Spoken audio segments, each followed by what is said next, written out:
Hey everyone, Anti-Breeder1M here. Welcome to my channel.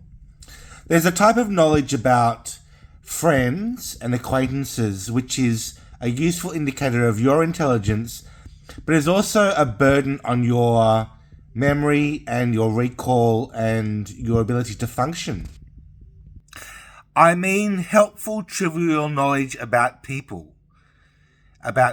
So if you've got a friend, for example, who doesn't follow the news, current affairs, and you know that, you will be less inclined to share that sort of information with him in your chats and in your conversations.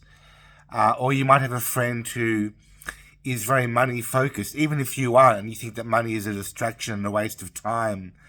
But you know that your friend is very money focused. You will start to calculate how to deal with that person because he's a pro-capitalist sort of person. There are many, many other examples. It could be your mum who knows what your favorite color is or what your favorite meal is, as a matter of habit and just recall and absorbing all the information. And I think you'll agree with me that whilst this information is all useful for getting along with people, it's also useless in the objective sense, and it's not universal at all. So as I said, it's a sign of emotional intelligence, but it is also a burden on your memory and your brain storage capacity, etc. So, for example, my ability to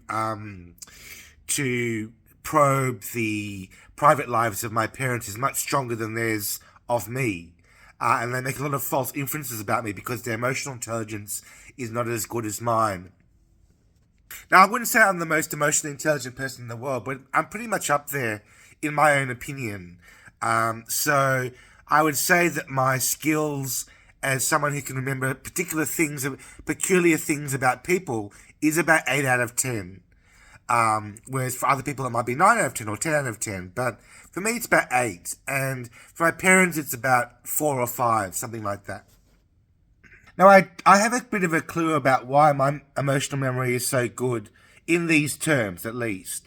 So my dad used to drill me on particularities in my childhood, like the position of people sitting in my classroom.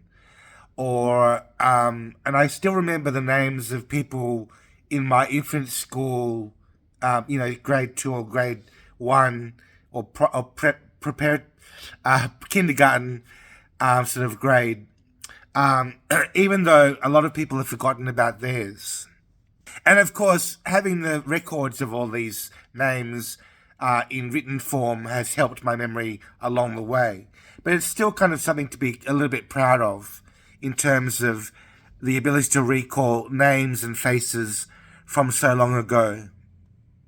Now, to be honest, having this skill at about an 8 out of 10 level, I do try and fight acquiring more knowledge about people in many ways, because I don't want to overload my memory and my systems with too much information.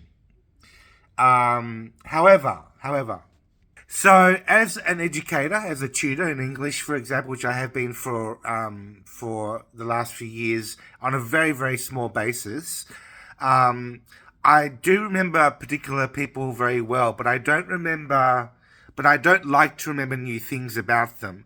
And everyone's memory works a little bit differently. Mine is good at remembering particular peculiarities about people, and that's a problem for my overload of information.